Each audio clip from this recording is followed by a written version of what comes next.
Welcome back to the WSXM channel. Don't know. My name is Stefan. Thanks for watching. Thanks for returning, and for all you new members. Let's dive into this video. So I came across this video when the former Greece Minister of Finance, and he's also economist.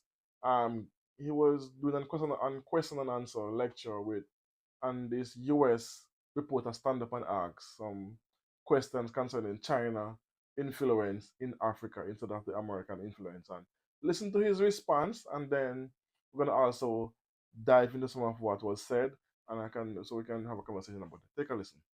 Boom. I've been very concerned lately about China. They are now all over Africa, buying things and investing over there and getting those countries dependent on them and supporting, non-democratic people. And I'm just Like wondering, whom? well, We are in a country that supports Saudi Arabia. yes, that's Yeah? true. Right. So So suddenly we have a problem with, superpowers supporting non-democratic people. yes, yes, I do. They're in Africa. They're lending money to countries to build ports and different infrastructure. build what? Port. And what's wrong with harbors. that? And well, because Countries that need ports get ports. but they're making people dependent on. I know it's the same thing that we've done, which is No, it's not. horrible around the world. They are far more humanistic than the United States ever was. Really okay. Absolutely. Great. So Let me give you an example. Of course, they are peddling for influence. yeah. Yeah? But they are non-interventionist. Absolutely non-interventionist in a way that Europeans, the West, has never managed to fathom. When it comes to the influence of China outside its borders, I have to say, firstly, it's quite remarkable that they don't seem to have any military ambitions. Secondly, Africa. I'll give you an example, a specific example. Ethiopia. 2004, because I happened to be there, and I have some first-hand experience of it. They went into Ethiopia. I'll tell you why they went into Ethiopia, because they suspected there was oil. Because China is a major industrial power, but it lacks primary resources. Now, instead of going into Africa with troops, colonially, destroying the country, killing people like the West has done for the last 100 years, what they did was they went to Addis Ababa and they said to the government, we would like, we can see you have problems with your infrastructure, we would like to build some new airports, upgrade your railway system, create a telephone system, and rebuild your roads. And we'll do this all for free. No strings attached. We don't want anything from you. And they did. Why did they do it? Because it's soft power.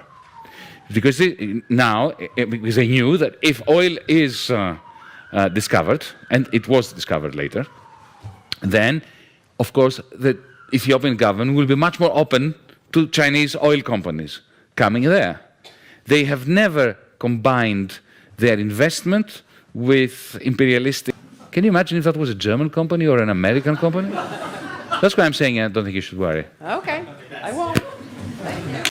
So, did you hear the characterization the reporter asked a question as Africa as an undemocratic continent? She's referring to the entire 54 country, all 54 countries of the continent, that they are undemocratic.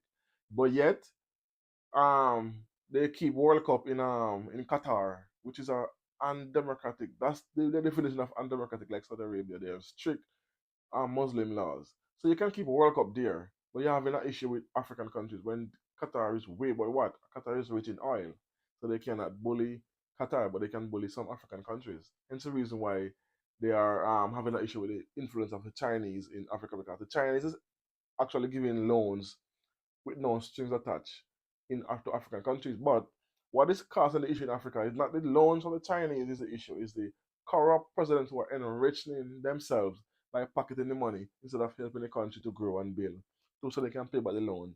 That's why most African countries who take loans from China fall behind, not because of the loan or any bad loan or any debt trap, as in the fearmonger that Americans are trying to do with China. No, it's when these greedy, corrupt presidents pocket the money instead of put the money to what it actually was for in the first place. God, I'm sure we work with the Chinese. He's taking, he's paying them money to get acquire certain things, and it's happening. So if he can do it, why other African leaders cannot do it? Because what, they're pocketing the money, they're enriching themselves. That's all it is. And the former Greece Prime Minister, which is Yanis, I can't pronounce his other last name. I put it on the screen for you guys to see. He's 100% right.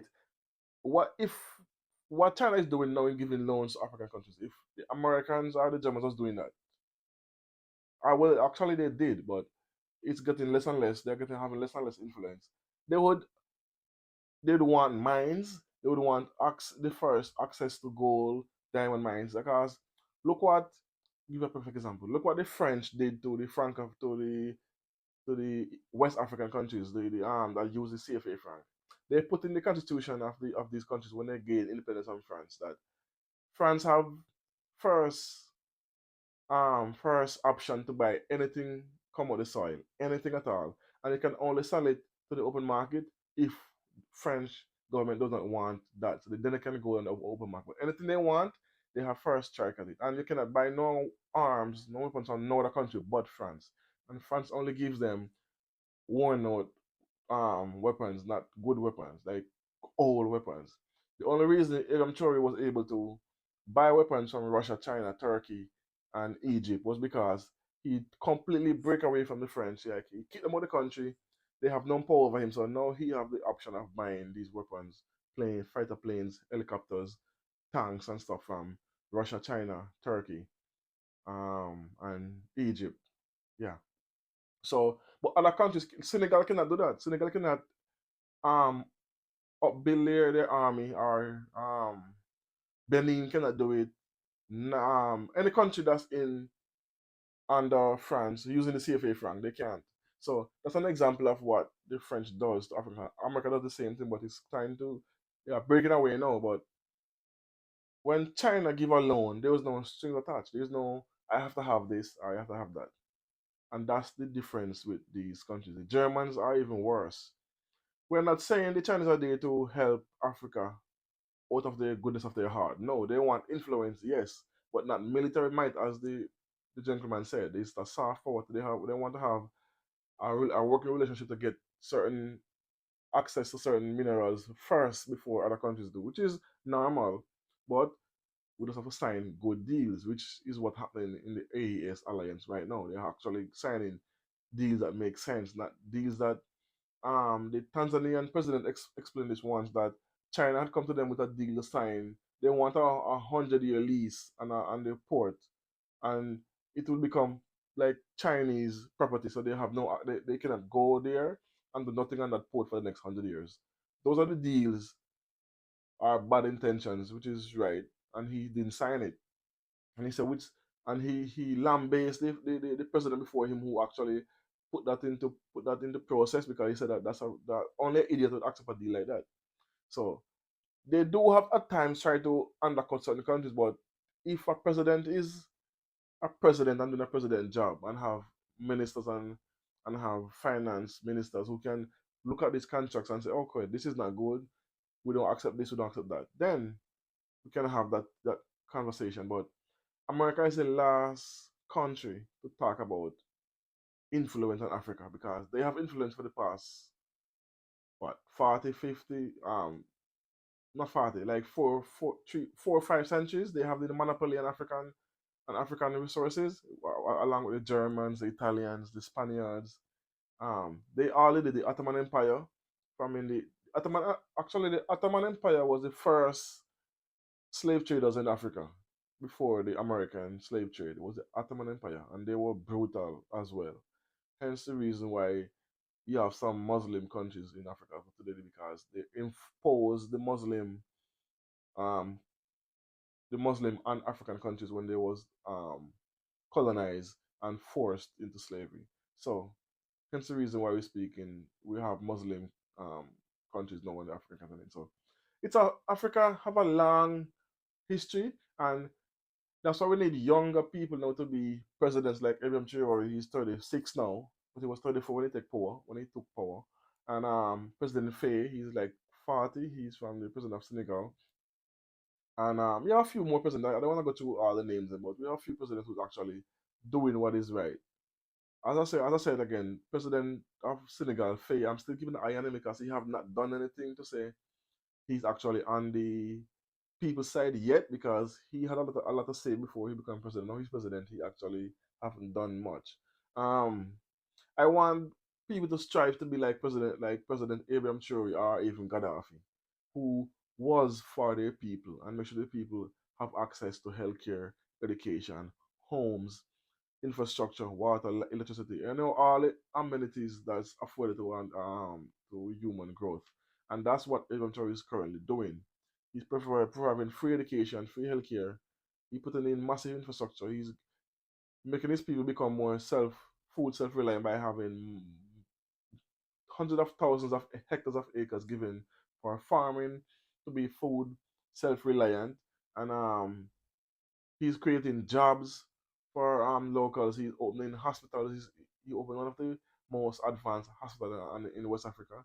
He opened a gold factory, a gold refining factory, a waste refining factory. He also just retook two gold mines from multinationals, um, took them back to the country, and the country is now nationalized and so forth. So these things can be done, but it does take presidents who is willing to work, put in the work to do it. Not these criminals we have, these corrupt presidents.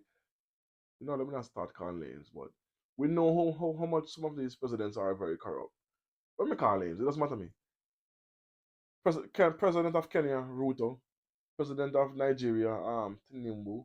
Um, South African President, Ramaphosa. He's a puppet, but he's not a full 100% puppet. But he have puppetry in him. Um, who else? Um, the not Senegal, not Senegal, the other one, Cameroon, the president of Benin, I forget his name, the president of the Ivory Coast as well. There were a couple of them, a lot of them who are puppets and not doing what is right for the people. Hence the reason why the economy is doing so bad. Oh, Ghana, President Nana Akufo, he's one of the biggest one, because the country is still in chaos, even though he's taking all this money from the IMF. And the more money you take from the IMF, the more debt you acquire, the more worse your economy does. So anyway, I don't want to go too deep anymore. Let me know what you think about this, about that interaction with the reporter and the Greece prime finance minister. Do you agree, disagree with what I said? Let me know in the comment section. I don't know. Thanks for watching. Boom.